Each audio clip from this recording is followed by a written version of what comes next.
Biraz spontan oldu ama Ümid edirəm ki, ümid ederim. xoşunuza gəldi. Sualı tam olaraq bir dəqiqə tapa Problem yok. bilmədim. Çox Problem yok. üzr istəyirəm. Problem yok. Hə.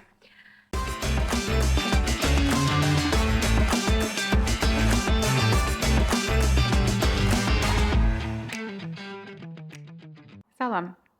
Bugün sizdən soruşsalar, Ağalar Cavadov kimdir? Cavabınız nə olar? Ağlar Cavadov fizioterapiya və reabilitasiya üzrə uzman həkimdir. Öz təhsiliniz və fəaliyyətiniz barədə bizə çox qısa bir məlumat verə bilərsiniz? Mən baza təhsili olaraq Azərbaycan Dövlət Tibb Universitetindən məzunam. Bundan başqa rezidentura imtahanı dediyimiz, yəni Türkiyədə uzmanlıq təhsilidir. Uzmanlıq imtahanına qəbul olub Türkiyədə fizioterapiya və reabilitasiya üzrə ixtisaslaşmışam. Fizioterapist və həkim arasında necə bir fərq var? Həkim 6 illik baza təhsilini tamamlayan, eyni zamanda ixtisas üçün rezidentura təhsilini tamamlayan peşə sahibidir. Fizioterapist isə həkimlərlə bərabər çalışan, yəni həkimin yazdığı idmanla reabilitasiyanı tətbiq edən bir sağlıq personelidir. Biz adətən həkim olaraq xəstəni müayinə edirik, diaqnozunu dəqiqləşdiririk, həm medikamentoz müalicələrini düzənləyirik, həm də eyni zamanda fiziki amillərlə və idmanla reabilitasiyasını proqramlaşdırırıq. Bildiyimiz qədər manual terapiya ilə məşğulsunuz. Manual terapiyanın bildiyimiz klassik fizioterapiyadan fərqi nədir? Mən eyni zamanda manual terapiya uzmanıyam. Yəni bununla bağlı təhsil almışam. Həm Almaniyadan, həm İsveçrədən, həm də Rusiyadan gələn hocalarla müəyyən müddətdə, yəni müəyyən dediyimiz 300 saatlıq bir təhsil almışıq fərqli-fərqli zamanlarda. Eyni zamanda Türkiyədə manual terapiya kursunda bizim İsveçrədən gələn hocalar və Türkiyədəki hocalarımızla bərabər həkimlərə tədris edirik. Manual terapiya əllərlə olan bir müalicə üsuludur. Yəni xəstədə yəni bunun manual terapiyanın iki üsulu vardır. Manipulyasiya və mobilizasiya üsulu. Əgər xəstədə xüsusən onurğada və bəzi oynaqlarda hərəkət məhdudiyyəti və ağrı varsa, manipulyasiya dediyimiz ani hərəkətlərlə o oynaqları, faset oynaqları açırıq, xəstənin ağrısını azaldıb rahatlatırıq. Mobilizasiya texnikası isə bir neçə təkrarlayıcı hərəkətlə həm hərəkət məhdudiyyətini azaldır, həm ağrıları azaldır, həm də əzələləri rahatladır. Manipulyasiya bu sahədə təhsil almış həkimlər tərəfindən tətbiq olunur. Mobilizasiya isə fizioterapistlər tərəfindən də tətbiq oluna bilər. Loru dildə desək bel çəkirsiniz. Xırtılladıram, kütlədirəm türklər demişkən. Yəni bir çox insan deyir ki, sınıqçıya getdim, belimə banka qoydurdum, belimi çəkdirdim və şəfa tapdım. O haqqda nə fikirləşirsiniz? Xalq təbabəti hər zaman olmuşdur. Ya bizdən öncə də vardır. Bizim zamanımızda var, bizdən sonra da var. Niyə görə? Çünki belə deyək, əvvəllər tibb təhsili bu qədər inkişaf etmədiyi üçün insanlarda əgər oynaqlarda bir çıxıq varsa, müəyyən ağrıları varsa, bu sahədə müəyyən qədər təcrübə sahibi olan insanlara müraciət edirdilər. Onlar bəzən oynağı yerinə salırdı, kobud şəkildə desək və ya xəstənin əzələlərini, ağrılarını rahatlayacaq bəlli prosedurlar edirdi. Amma hal-hazırda tibb çox inkişaf edib və bizim xəstələrə məsləhətimiz, biz əsla belə deyək də tamamlayıcı tibb deyirlər Türkiyədə buna. Yəni müasir tibbə dəstək olan bir müalicə üsulu. Biz bunlara tamamilə qarşı deyilik. Amma bizim məqsədimiz o ki, xəstələrimiz düzgün ünvanda olsun. Niyə görə? Çünki heç bir tibb təhsili olmayan insan xəstəyə zərər vermə ehtimalı daha yüksəkdir. Amma həkim isə bununla bağlı kifayət qədər təhsil olduğu üçün istər tamamlayıcı tibb yöntəmlərindən, istərsə də qərb təbabəti dediyimiz müasir təbabət üsullarını sintez edib doğru bir şəkildə xəstəni müalicə edə bilər. Mən təhsil aldığım və uzun müddət yaşadığım Türkiyədə artıq tamamlayıcı tibb yöntəmi dediyiniz o banka qoyma dediyiniz kupalanma, bəzi manual terapiya yöntəmləri, bəzi nə bilim hacamat dediyimiz, sonra nə bilim zəli terapiyası kimi bir neçə müalicə üsulları artıq həkimlərə yönəlik xüsusi proqramlar vardır. Mən də o kursları keçmişəm və bizə bir sertifikasiyadan keçirir və bizə bir belə deyək də yetki verilir ki, siz bunu tətbiq edin. Yəni xəstələrimizə gedəndə artıq bunun həqiqətən təhsilini almış insanlara gedirlər. Amma heç bir tibb təhsili olmayan insanlar bunu tətbiq etdiyi zaman, bayaq da vurğuladığım kimi, xeyirdən çox bəzən zərər vura bilər insanlara. Bayaq qeyd etdiyiniz kimi insanları xırtılladırsınız. O xırt səsi nəyin səsidir? Çox gözəl sualdır. Mən uzun müddət Türkiyədə fəaliyyət göstərmişəm. Hal-hazırda da orada fəaliyyətim davam edir. Atlas Universiteti xəstəxanasında çalışmışam. Atlas Universitetində tibb fakültəsində dərs demişəm. İndi də fəaliyyətim davam edir. İndi hal-hazırda Baku Medical Plaza Babək xəstəxanasında çalışıram. Həm Türkiyədə, həm burada bizim xəstələrimizdən bənzər sualları tez-tez eşidirik. Bildiyimiz kimi, bayaq da manual terapiya ilə bağlı anlattım mən. Bizim vücudumuzda oynaqlar vardır, periferik oynaqlar var, bir də onurğa sütununda yerləşən oynaqlar var. Biz daha çox onurğa sütununda o xırçıladma hərəkətini daha çox tətbiq edirik. Onurğa sütununda məsələn bel nahiyəsini götürsək və ya hər hansı bir bölgədə burada faset oynaqlar vardır.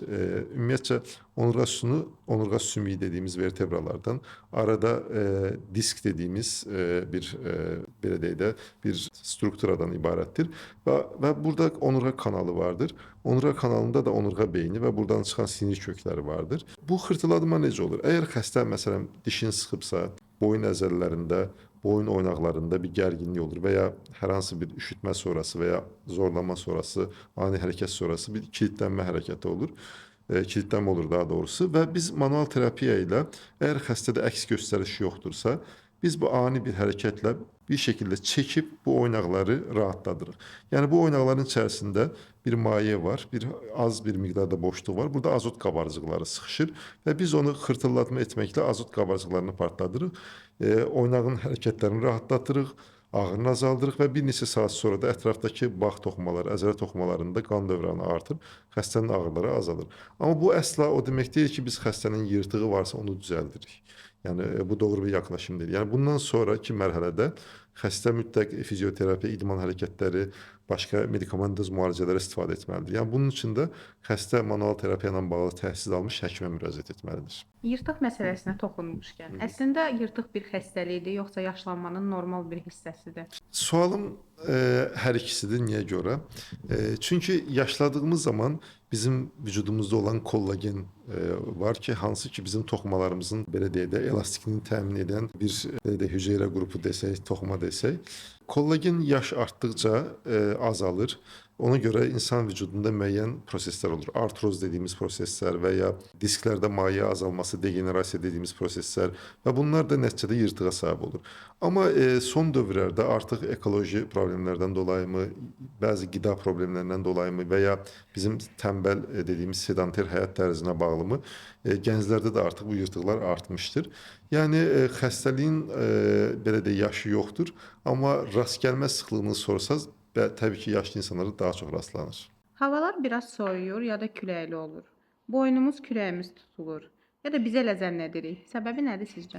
Gözəl sualdır. Təşəkkür edirəm sualınıza görə. Havalar soyuduğu zaman təbii ki, bizim əzələlərdə müəyyən qədər qan dövranı pozulur, damarlarda spazm gedir və əzələ də qanla bəsləndiyi üçün spazm olduğu zaman qan oksigen az gəldiyi üçün gərginlik olur.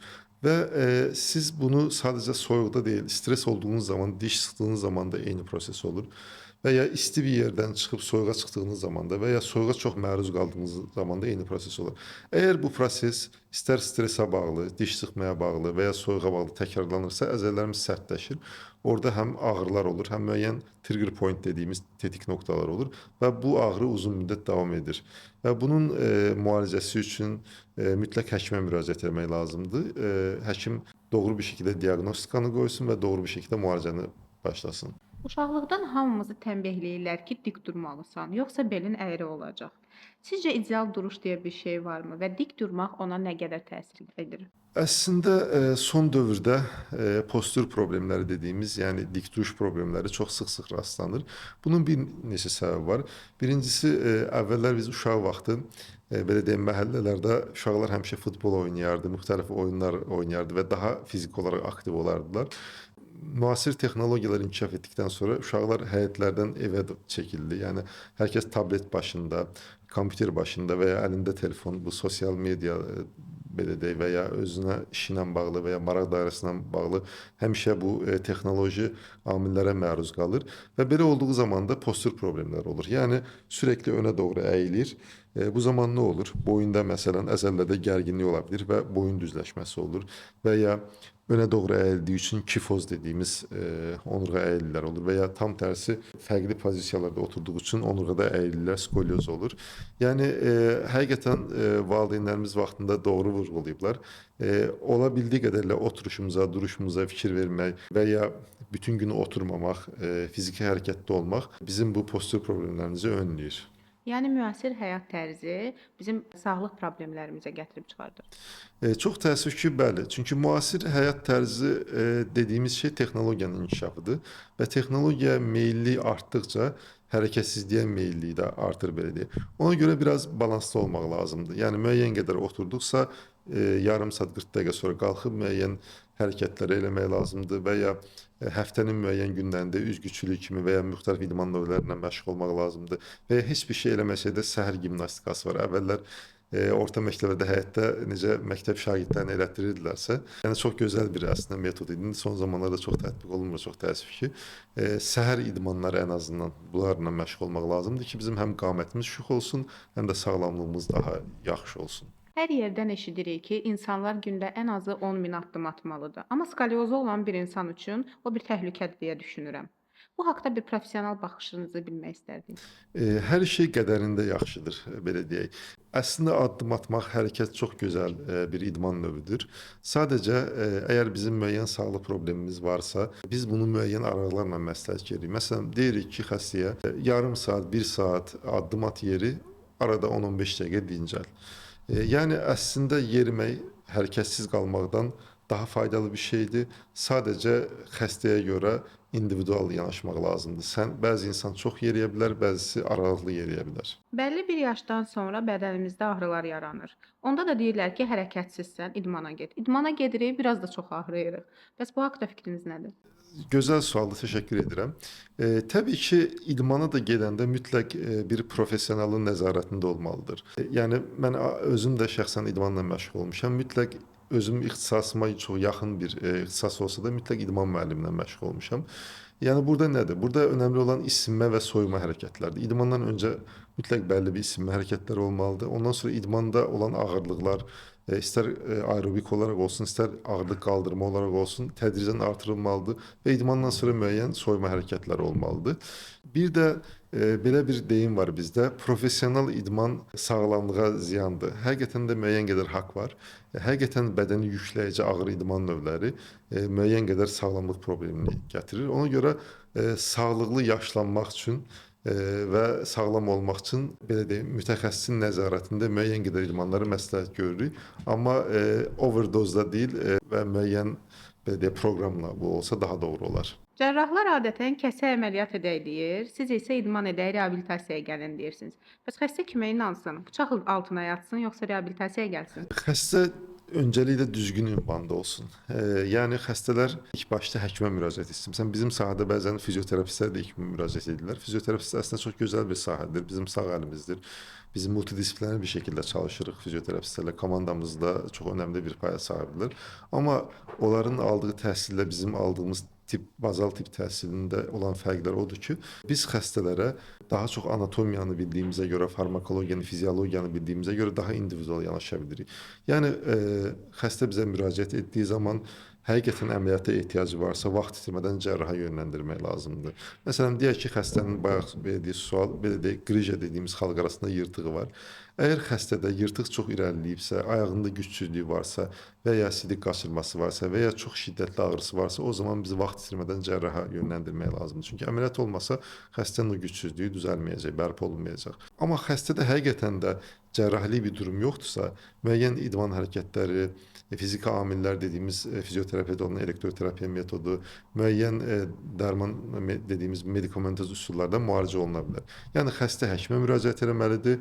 Həkim də həqiqətən onun əməliyyata ehtiyacı varsa vaxt itirmədən başqa ixtisas sahiblərinə yönləndirməlidir. Əməliyyata ehtiyacı yoxsa onun üçün düzgün bir proqram, müalicə proqramı düzənlənməlidir. Bir həkim olaraq süni intellekt sizin fəaliyyətinizə necə təsir göstərir? Məsələn, bir çox xəstə ChatGPT-də yazır, bel yırtığım var deyə bir sorğu göndərir və cavab alır oradan. Daha sonra sizin yanınıza artıq çox böyük fəsadlar da gəlir. Amma tam tərsində yaşamış ola bilərsiniz. Hər hansı bir təcrübənizi bölüşə bilərsiniz bizimlə. Suala görə təşəkkür edirəm. Həqiqətən bizim sahə, xüsusən fizioterapiya sahəsi dünyada müasir texnologiyalar inkişaf etdikcə, yeni cihazlar çıxdıqca bizim imkanlarımız da artır və əlimiz daha da güclənir. Eyni zamanda süni intellekt də bizim əlimizə əgər doğru bir şəkildə istifadə olunursa çox gücləndirir. Məsələn, mənim otağımda portable ultrason cihazı var. Orada bir süni intellekt proqramı da var onun içərisində. Mən xəstələri ultrasonla müayinə etdiyim zaman bir yanda da süni intellektin yaratdığı 3D belə deyək görüntülərlə xəstələrə anlatmam daha asan olur və ya inyeksiya edərkən onlardan istifadə edirik və ya belə deyək bizim bəzi cihazlarda süni intellekt istifadə olunur ki, cihazın funksionallığı artır. Amma dediyiniz kimi süni intellektin mənfi yönlərinə nəzər yetirsək, məsələn ChatGPT əslində xəstələri, insanları bəzi mövzularda məlumatlandırmaq üçün gözəl bir belə deyək də texnoloji bir necə deyək bir vasitədir. Amma mənfi yönünə baxsaq, bəzən insanlar Google-a və ya ChatGPT yazmaqla müəyyən müalicə üsullarını orada öyrənirlər və tətbiq etməyə başlayırlar. Onun müəyyən qədər faydası olsa da zərəri də ola bilər.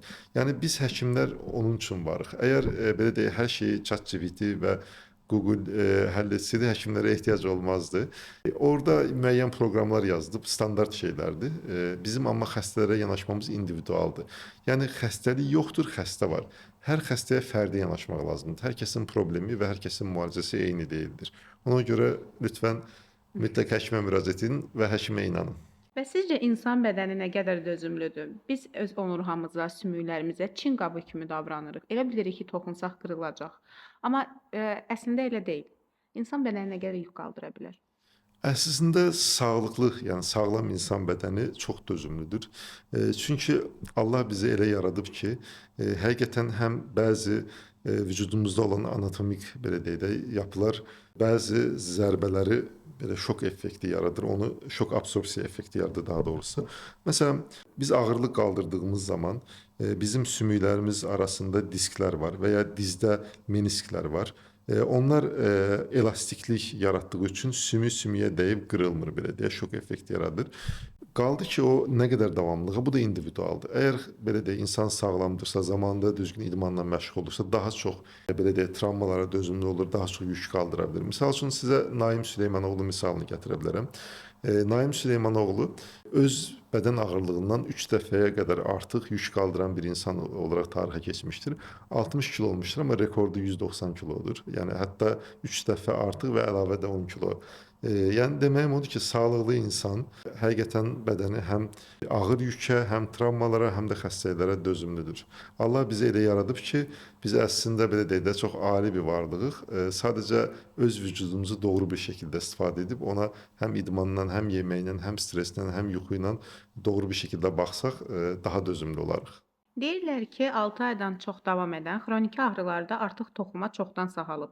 Sadəcə beyin travmada qalıb. Biz ağrını həqiqətən özümüz uydururuq, yoxsa bu həqiqətən bədən ağrılarıdır? Ağrı Allahın bizə verdiyi bir nemətdir. Ağrı bədəndə olan hər hansı bir problemi bir siqnalıdır. Yəni bizə bədən deyir ki, mənim buramda bir problem var, lütfən bunu müalicə elə, bununla məşğul ol.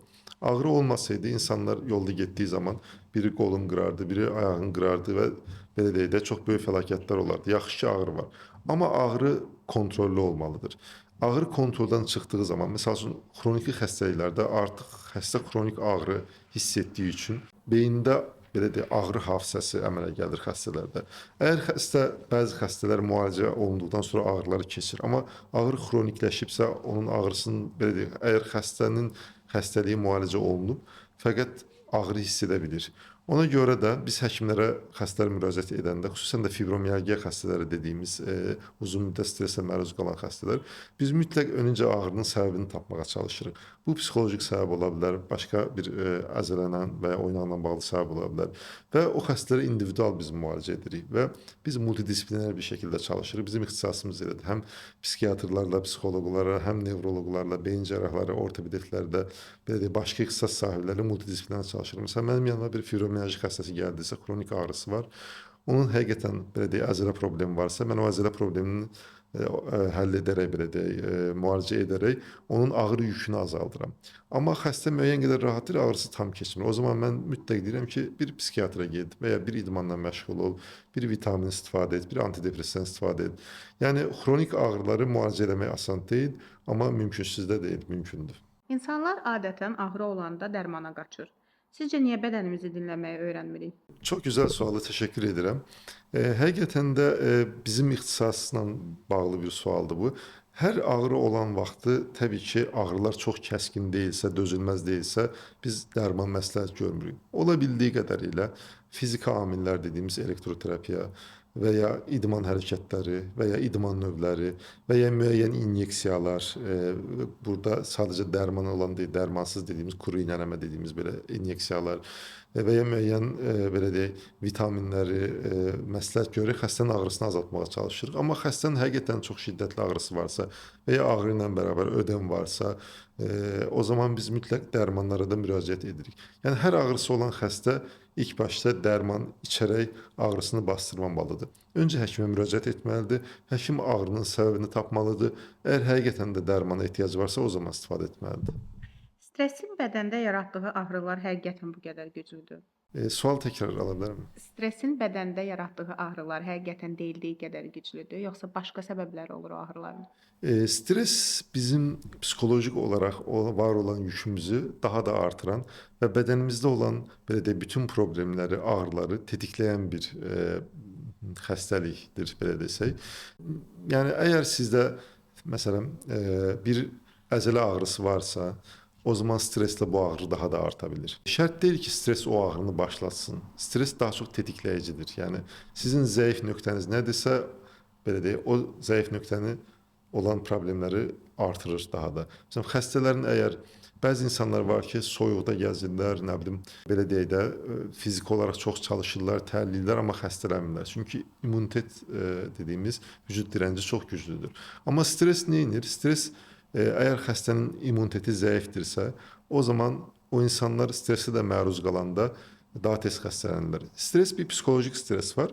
Bir də belə deyək də soyuğa bağlı olan bir stres var. Yəni bunlar hamısı stresdir. Stres sözü yəni geniş bir qavramdır və bizim sualınızın cavabı olaraq özətlərsək, vücudda olan problemləri birbaşa meydana gətirən deyil də tetikləyən bir şeydir. İnsanlar sağlam olmaq üçün əslində çox çətin şeylər etməlidir, yoxsa sadə addımlar atmalıdır? Əslində əgər insan sağlamdırsa, belə deyək, daha az xəstəliyi varsa, bu xəstəlikləri önləmək üçün daha sadə addımlardan başlaya bilər. Amma çox ciddi xəstəlikləri varsa, bu addımlar biraz daha çətinləşir. Məsələn, sadə addımlar nədir? İnsan yuxusuna diqqət edə bilər. Normal vaxtında, yəni erkən yatıb, erkən durmaq. Yəni səhər erkən xəstə oyandığı zaman o namaz saatı dediyimiz saat 6-7 olduğu zaman bədəndə olan bütün belə deyək hormonların ən pik səviyyəsidir və bədənin və beynin ən aktiv çalışdığı zamandır. Gecə vaxtında yatmaq belə deyək bütün bizim fizioloji proseslərə düzgün bir şəkildə fəaliyyət göstərməsinə yardımcı olur. Bədənimizin immunitetinin daha da yüksəlməsinə yardımcı olur. Bu birincisi yuxu. İkincisi fiziki hərəkətlilik. Hərəkətsiz olan insanlarda bel yırtığı da olur, əzələ problemləri də olur, müxtəlif oynaq problemləri də olur. Amma hərəkətli insanlarda buna daha az rast gəldik. Üçüncüsü düzgün qidalanmaq. Düzgün qidalanma nədir? Daha təbii məhsullarla qidalanmaq ola bildiyi qədərilə. Fast foodlardır, içində Çin duzu olan müxtəlif yeməklərdir və ya qızardılmış məhsullardır. Bunlardan ola bildiyi qədərilə qatqı maddəsi olan məhsullardır. Bunlardan ola bildiyi qədərilə uzaq olmaq. Dördüncüsü də sağlam düşünmək. Çünki bir söz var, sağlam bədəndə sağlam ruh olar. Həqiqətən insanın xarakteri də bir çox xəstəliklərin səbəbidir. Egoist, qısqanc, paxıl insanlar qaraciyərində, öd kisəsində və ya nə bilim başqa orqanlarında ciddi fəsadlar olur. Yəni bu mən dediyim mənim sadəcə öz düşüncəm deyil, bu elmi araşdırmalar nəticəsində aşkarlanıb. Şəkər xəstəliyinə məruz qalırlar məsələn elə insanlar. Amma daha mülayim, biraz daha soyuqqanlı, daha belə deyək ünsiyyətcil, danışmağı, gülməyi sevən insanlar daha az xəstələnir. Yəni İtaliyada bir kənd var. Oradakı insanlar kiloludur. Nə bilim çox belə deyək aşırı fiziki aktivliklə məşğul olmur. Amma bunu araşdırıblar ki, bu insanlar hər gün bir-birini görəndə qucaqlaşırlar. Yəni nə olur? Dopamin hormonunun miqdarı artır. Ondan sonra bir-birinə zarafatlaşırlar. Nə olur? Serotonin hormonunun miqdarı artır. Bir-birini incidəcək hərəkətlər etməməyə çalışırlar və bu insanlar kilolu olsalar da, çox fiziki hərəkətli olmasalar da daha uzun ömürlülər, hətta bunlarda xərçəng xəstəliyi belə aşkarlanmayıb. Yəni sağlam düşünmək, yaxşı yuxu, Doğru qidalanmaq, bir də fiziki hərəkətdə olmaq bizə hər zaman belə deyək, vücudumuzu sağlam tutar və daha uzun ömürlü olarıq. Xoş qəlbli insanlardan danışdınız, duyğulandıq. Bəs sizi duyğulandıran bir pasient hekayəsi olubmu? Olub, bir neçə olub, amma ən çox yadda qalan hekayələrdən biri mən Türkiyədə fəaliyyət göstərdiyim zaman bir xəstəm vardı. Müəllim idi, 45 yaşında, yoldaşı da özdən müəllim idi. Bu insan təsadüfən Covid belə deyək də Covid aşısı olub bu insan. Ondan bir müddət sonra birdən-birə əli ayağı işləməməyə başlayıb. Çox ciddi araşdırmalar olub, çox məşhur belə deyək klinikalarda yatıb və hətta evini satıb o sadəcə təhlillərə pul verib. Yəni o dərəcədə yəni səbəbini tapa bilmirlərmiş. Çox qiymətli, çox dəyərli hocalar araşdırıblar bunu. Bu xəstədə köndələn miyedit dediyimiz transverz miyedit diaqnozu qoyulub, amma səbəbi bilinməyib. Və bu xəstə bizə gəldiyi zaman bir aydır başqa bir xəstəxanada yatırdı. Həqiqətən orada medikamentoz müalicələri olmuşdur. Bizə gəldiyi zaman sadəcə əllərində müəyyən qədər hərəkət var idi. Mən bu xəstəmizlə xüsusi ilgiləndim. Təxmini 2 ay civarında biz fizioterapiya etdik bu xəstəni. Həqiqətən əlləri müəyyən qədər gücləndi. Məsəl üçün belə deyək də kateter istifadə edirdi CD üçün. Kateterdə çıxartdıq, artıq CD ifraz etməyə başladı. Amma xəstənin ayaqlarında heç bir hərəkəti yoxdur.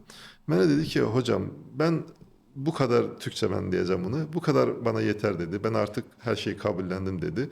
Ben herhalde yürüyemeyeceğim dedi. Ben de dedim ki lütfen sabırlı olun. Bize bir zaman tanıyın. Ben xəstəni tekrar muayene ettim. Gördüm baş parmağını yüngül var bir hareket var. Dedim Allah büyüktür. Bir şey başlarsa onun devamı da gelir. Bana lütfen bir ay zaman verin dedim. O da sağ olsun mənə güvəndilər. Mənə bir ay zaman verdilər və bir ayın sonunda çox şükür xəstə ayağa qalxdı, yeriməyə başladı. Hətta bizdən çıxanda belə yeriyirdi, amma çox uzun məsafə yeriyəndə yorulurdu. Bir müddət sonra qaçaraq mənə videosunu göndərdi. Yəni tamamən həyata döndü bu xəstə. Çox gənc bir insan idi, çox yaxşı insanlar idi. Həqiqətən ailəsi də çox üzülmüşlər bu duruma, çox da uğraşırdılar, özü də çox istəkli idi. Bu məni çox duyğulandırdı. Mən belə düşündüm ki, Allah böyükdür. Əgər bir yerdən bir ümid varsa, xəstənin qapısı bir yerdən açılacaqsa, həqiqətən o olacaq. Buna görə mənim xəstələrimə də məsləhətim, istər dini inancınız olsun, istərsə olmasın, mütləq həmişə şükür edin, dua edin, heç vaxt ümidinizi itirməyin. Bəzən həqiqətən Allahın möcüzələri olur. Gözləmədiyimiz bir pasient, məsələn, gözləmirdik ki, onun bir hərəkəti olacaq, amma mənim ümidim çox idi. Xəstə özü daha doğrusu bunu gözləmədi, amma çox müsbət nəticə oldu. Yəni ümidinizi heç vaxt itirməyin, doğru ünvanda olun və həkimlərin də sözünə güvənin. Sizcə gələcəkdə insanların bədən sağlamlığı indiki dövrdən daha yaxşı olacaq, yoxsa əksinə? Biraz çətin sualdır. Çünki bu ikiyüzlü sualdır. Bir tərəfdən baxdığımız zaman, müasir zamanda xəstələrin qidasında ciddi problemlər var, ekologiyada ciddi problemlər var, müharibələr var, bilirsiniz, bunların bizə verdiyi ciddi fəsadlar var. Eyni zamanda müasir texnologiyalar inkişaf edəcək, insanlar daha hərəkətsiz olur. Bunlar bizim sağlamlığımıza zərərdir. Amma bir tərəfdən də texnologiya inkişaf etdikcə, internet imkanları, ChatGPT belə deyək və ya belə də televiziyalar, bəzi proqramlar, sizin çəkdiyiniz kimi proqramlar insanları maarifləndirdikcə insanlar bəzi xəstəlikləri daha zamanında aşkarlayır və doğru ünvanlara müraciət edirlər və sağlamlığına qovuşurlar və sağlam olan insan da daha uzun ömürlü olur. Yəni insan bizim məsləhətlərimizə insanlar riayət eləsələr, dediyim kimi, zamanə nə qədər dəyişir, dəyişsin. Ətrafda nələr olursa olsun, insanlar öz yeməklərinə, belə deyək, psixolojik vəziyyətlərinə, həyat tərzinə, ondan sonra belə deyək, yəni belə deyək, hərəkətliliyinə diqqət etsələr, o zaman daha uzun ömürlü, daha sağlam olarlar. Yəni texnologiyalar inkişaf edə bilər, amma siz əgər beyniniz də belə deyək, bunlarla bərabər inkişaf edirsə, siz uzun ömürlü və sağlam olacaqsınız. Bədən dili deyə bir şey var. Bir insanın duruşuna baxanda onun haqqında bir fikir formalaşdıra bilirsiniz. Gözəl sualdır, təşəkkür edirəm. Hətta bununla bağlı Avropada ayrıca bir eğitimlər də var. Mən Türkiyədə olarkən PNI eğitim vardı, psikoneuroimmunoloji. Orada həm bizim dərs deyən həm həkimlər vardı, müxtəlif ixtisasların psixoloqlar, psixiatrlar, endokrinoloqlar vardı, fizioterapiya həkimləri, fizioterapistlər və o təhsildə demək olar ki, hər şeyi sağlamlıq yaşam üçün birləşdirmişlər. Orada belə bir bədən dili eğitimi də vardı. Yəni misal üçün bir insanla danışdığın zaman o bəzi hərəkətlərlə, sözlə ifadə eləməsə sən onun nə demək istədiyini başa düşə bilirsən. Məsələn, mənim qarşımda xəstə oturduğu zaman əgər hocam məsələn ağrım var deyib sağ dizini göstərdiyi zaman mən artıq başa düşürəm ki, bunun sağ dizində problem ola bilər. Və ya xəstə qapıdan içəri girdiyi zaman nisbətən əyilərək girirsə və ya yerişində müəyyən problemlər varsa, artıq başa düşürsən ki, önə əyilibsə bunun bel ağrısı ola bilər. Və ya bir yerini tutaraq danışırsa, bunun məsələn çiynini tutarsa çiyin ağrısı var. Yəni bədən dili çox önəmlidir. Hələ bizim həkimlər üçün bu çox önəmlidir bunu bilmək. Xəstənin dərdini daha zamanında anlamaq üçün çox önəmlidir. Bir də mövzumuzdan biraz kənar olsa da mən xəstələrim mənim belə deyək də müraciət elədiyi zaman mən heç vaxt onların ilk sözünü kəsmirəm. Çünki insan dərdini ilk cümlədə, ilk sözlərlə anlatır. Həqiqətən elədir. Xəstələr dərdini ilk cümləsində, ilk sözlərində və bədən dili ilə anlatırlar. Sadəcə buna diqqət etmək lazımdır. Doktor, xaş yesək düzələrik? Müəyyən qədər düzələrsiniz, bəli. Xaş çünki dünyada içində ən çox kollagen olan belə deyək də qida növlərindən biridir. Təbii ki, yaşlı insan əgər təzyiqi varsa, hər gün xaş yedirsən, təzyiqi yüksələr, daha da narahat olar. Bunlara da təbii həkim məsləhəti ilə bunlara diqqət etmək lazımdır. Amma xaş həqiqətən hər gün deyil də bəlli bir aralıqlarla və sadəcə sümük deyil, üzərində qığırdaq toxuması və müəyyən qədər də ət olan, xüsusən qığırdaq toxuması olan xaşı yemək həqiqətən də çox faydalıdır. Əgər sizi izləyən hər kəs sabahdan daha sağlam olmaq istəyirəm deyirsə, ona ən kiçik məsləhətiniz nə olar? Bayaq anlatdıqlarımın özəti. Zamanında yatın, zamanında qalxın, doğru qidalarla bəslənin, müəyyən qədər də olsa idman hərəkətləri eləyin. Bir də ola bildiyi qədərilə müsbət xarakterdə olmağa çalışın. Ətrafdakılarla ünsiyyət qurun, yaxşı ünsiyyət qurun. Həmişə belə deyək, həyatı sevərək və ətrafınızdakı insanları sevərək yaşayın. Mənfi fikirlərdən uzaq olun. Sizə çox təşəkkür edirik. Son olaraq bir mesajınız varsa, demək istədiyiniz bir şey varsa buyurun, biz sizi dinləyirik. Mən sizə çox təşəkkür edirəm dəvətiniz üçün. İnsanlara müraciətim odur ki, belə deyək, hamımızda yaş ilərləyicə müəyyən sağlamlıq problemləri olur. Amma mütləq və mütləq doğru ünvana müraciət edin. Yəni həkimə müraciət edin. Qeyri-həkimlərə deyil, yəni həkimə müraciət edin və doğru ixtisas sahiblərinə müraciət edin.